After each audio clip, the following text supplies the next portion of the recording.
Me envuelves hoy con una canción, melodía de tu amor.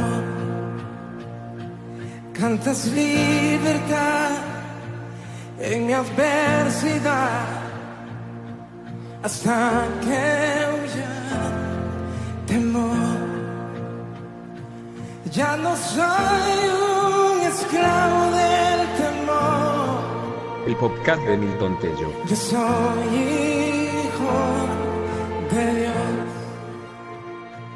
Ya no soy un esclavo del temor. Yo soy hijo de Dios. Hola, ¿cómo estás? Dios te bendiga. Qué bueno que podamos compartir otro día de reflexión bíblica, que puedas estar compartiendo conmigo estos minutos. Te bendigo. Y vamos a abrir rápidamente nuestra Biblia en el libro de Primera de Samuel, capítulo 18, versículo 6 en adelante. El título de mi Biblia, Reina Valera 1960, dice: Saúl tiene celos de David. Y vamos a estar abordando el tema de los celos, vamos a estar abordando lo que conlleva cuando la insatisfacción de la vida es proyectada y está dada en la proyección, mejor dicho, con los demás. O sea, todo el tiempo me comparo. Todos estamos luchando, todos estamos frente a la misma situación. Los logros personales los puedo disfrutar o los puedo comparar con los demás, con las otras personas. Y si yo lo abordo de mala manera esto, voy a estar todo el tiempo midiéndome con los demás sin poder disfrutar lo que voy conquistando día a día. Y esto en mí genera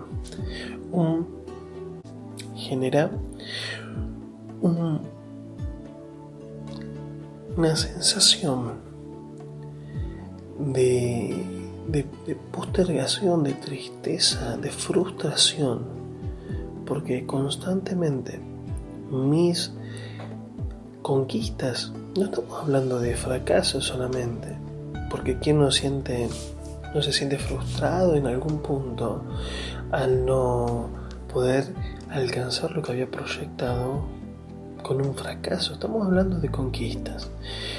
Mi auto no es tan nuevo como el de aquel. Mi ministerio no es tan multitudinario como aquel otro.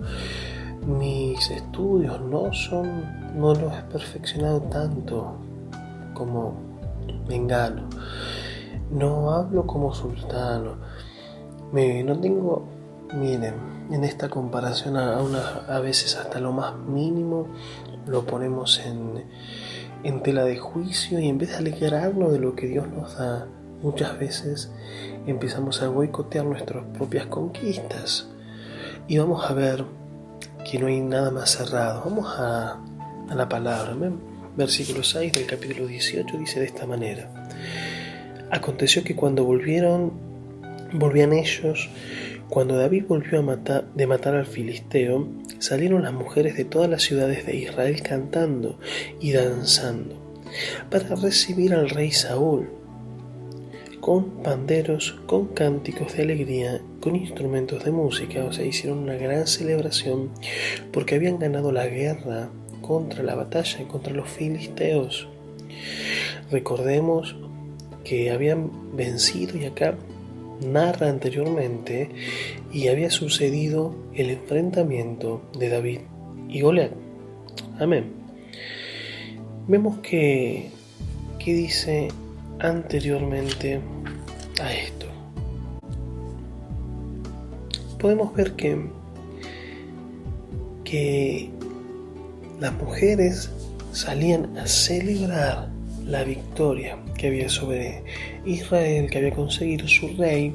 Entendemos y recordemos que Saúl no era un pedido de Dios, o sea, Dios no lo había puesto como rey. Dios le había pido que asuma como rey tras un pedido del pueblo Israel. Y tiene que ver con esto mismo. La moda en ese momento era tener rey, que alguien se haga cargo de todos, que uno tomara las decisiones, que necesitaban ser como las demás naciones. Dios había instituido un gobierno de sacerdotes y él quería ser máxima autoridad y que los sacerdotes gobernaran. Pero viendo más allá de lo militar, más allá de cuestiones organizativas de cada país, más allá de el esquema político, el esquema de autoridad, Israel como pueblo veía que estaban como desfasados, no era lo que se veía en las demás naciones. Por eso le pidieron a Samuel que querían rey, al sacerdote, al profeta, que querían rey. Y bueno, ante el pedido, Samuel fue a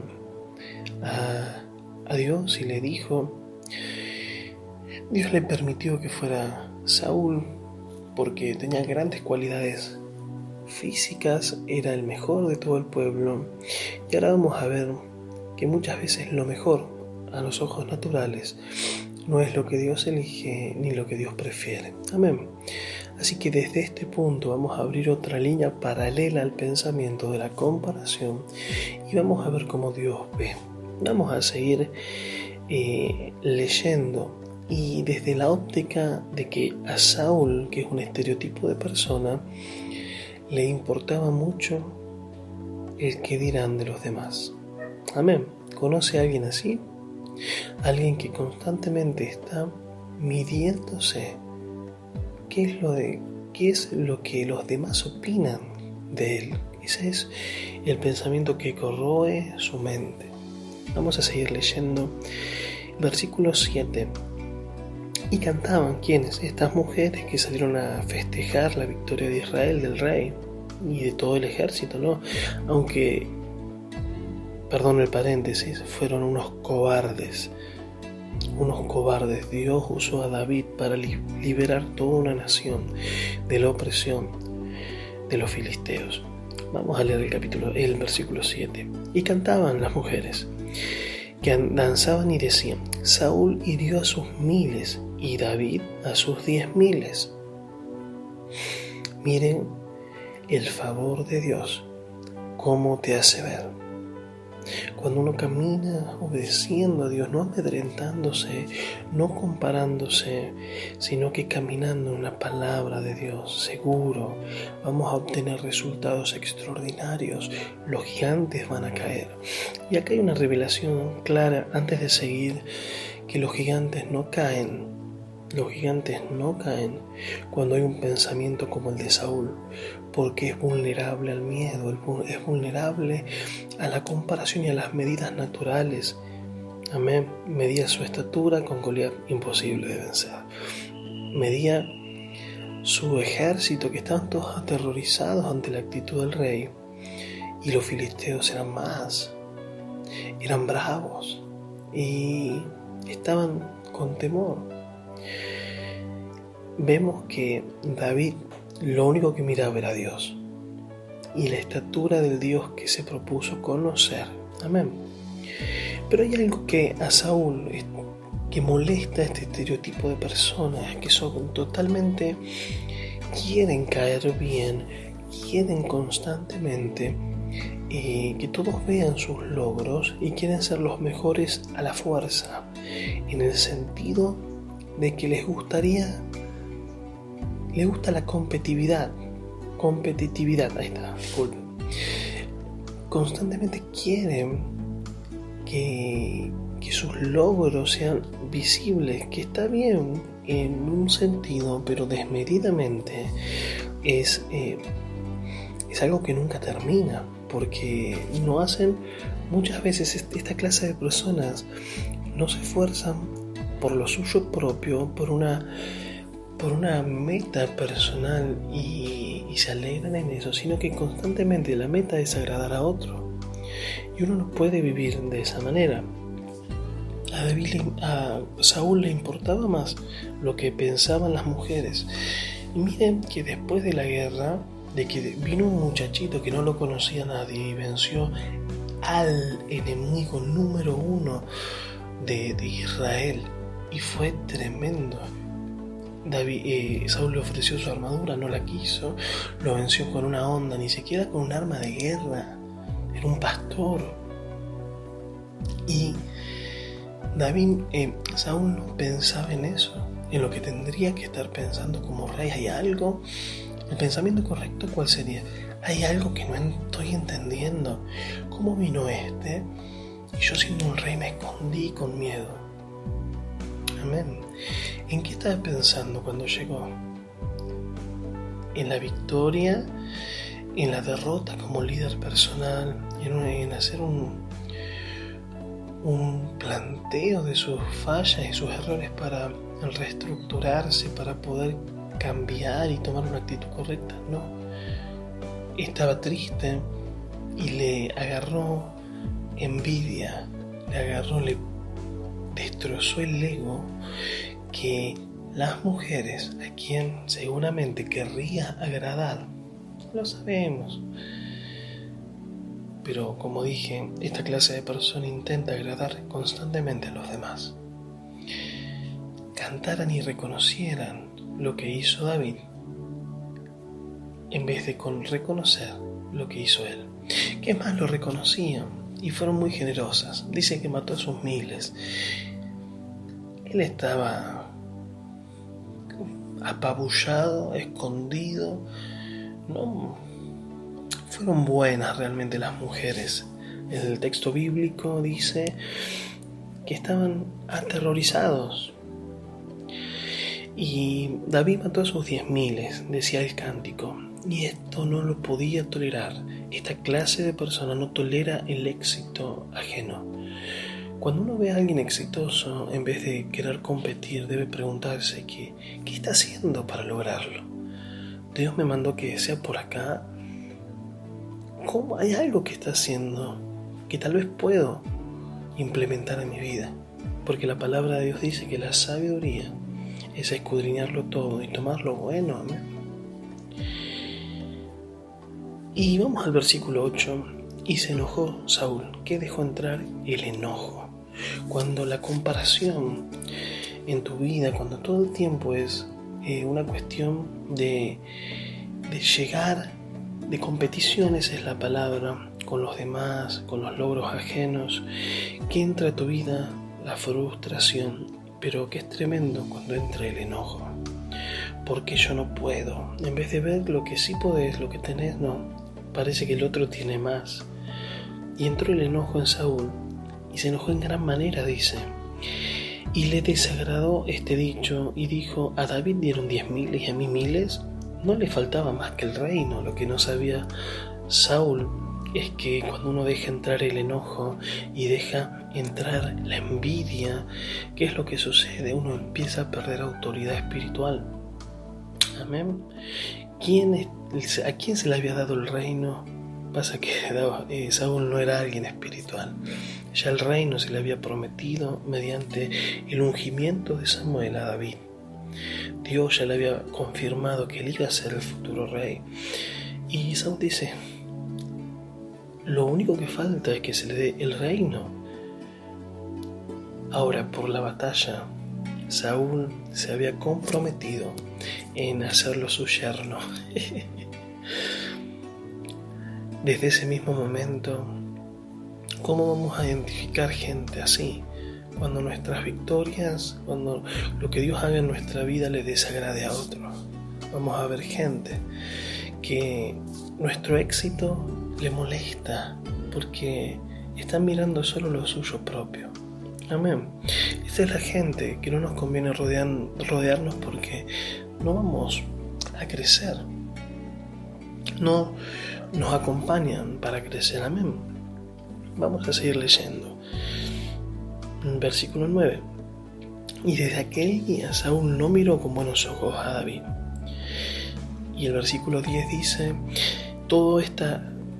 narra lo que pasa cuando todas estas actitudes, esta visión desenfocada con respecto a los méritos, con respecto a plantear mi vida y enfocar mi vida en Dios, y enfocar mi vida con respecto a ser mejor, y no una cuestión de, el que está enfocado en su vida para ser mejor, está accionando para que eso ocurra, no está enfocado en comparar éxitos ajenos.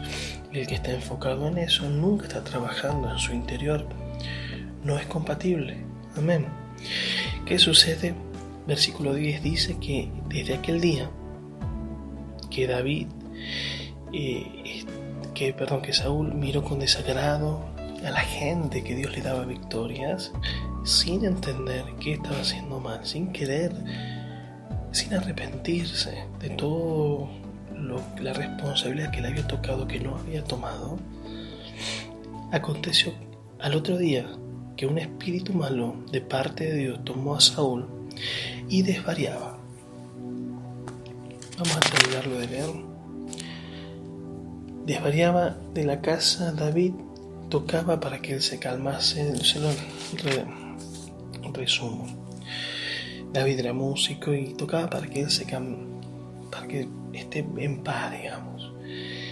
Pero lo importante es que no es que Dios le mandó un espíritu malo, Dios permitió que por la consecuencia de su enfoque, su visión y sus acciones, porque alguien dijo, nuestro apóstol Alfredo también siempre nos repite, que las conversaciones tienen un efecto residual y las conversaciones parecen un acto inocente, pero nunca lo son. Y las conversaciones importantes las estás teniendo vos mismo adentro tuyo, son tus pensamientos. Porque hay cuestiones que no consultaste a nadie, hay cuestiones que nadie te dijo, pero has tomado decisiones, has pensado. Y esas son las conversaciones dentro nuestro que traen grandes resultados. Amén. O nos liberan y nos hacen avanzar, o nos tienen atados a conceptos, a cárceles de pensamiento que nos hemos limitado. Ahí están nuestros límites. Pero dice la palabra que Dios permitió que por sus decisiones, por sus malas conversaciones consigo mismo, su mal enfoque, un espíritu inmundo, en consecuencia de sus decisiones, le atormentara. ¿Y qué hizo ese espíritu? Por los celos, qué tremendas puertas de maldad que abren los celos, perjudicó su mente.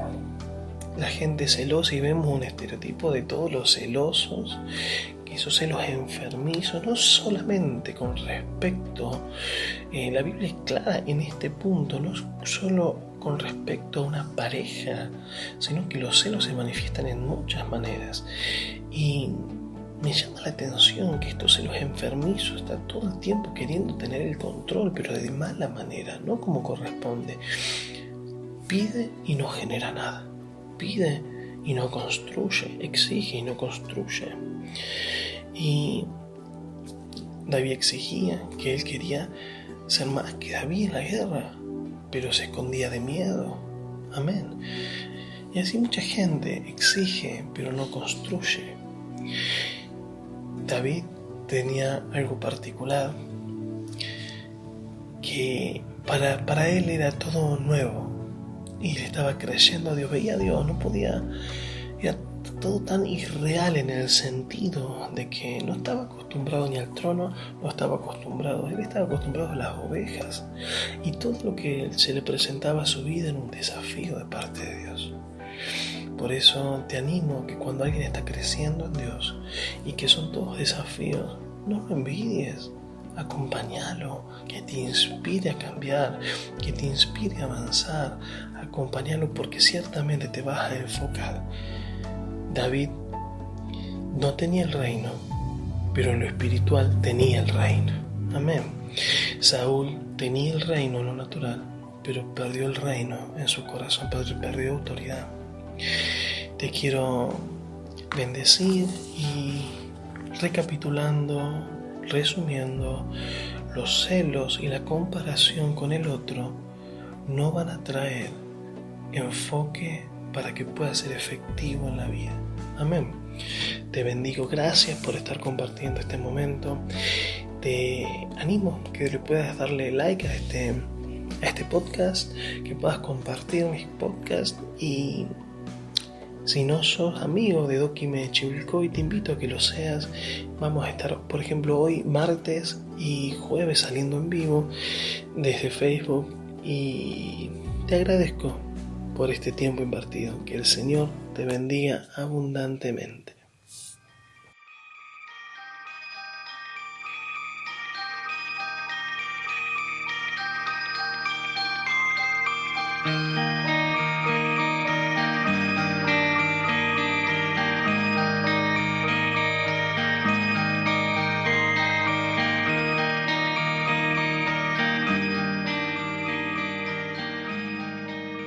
El podcast de Milton Tello.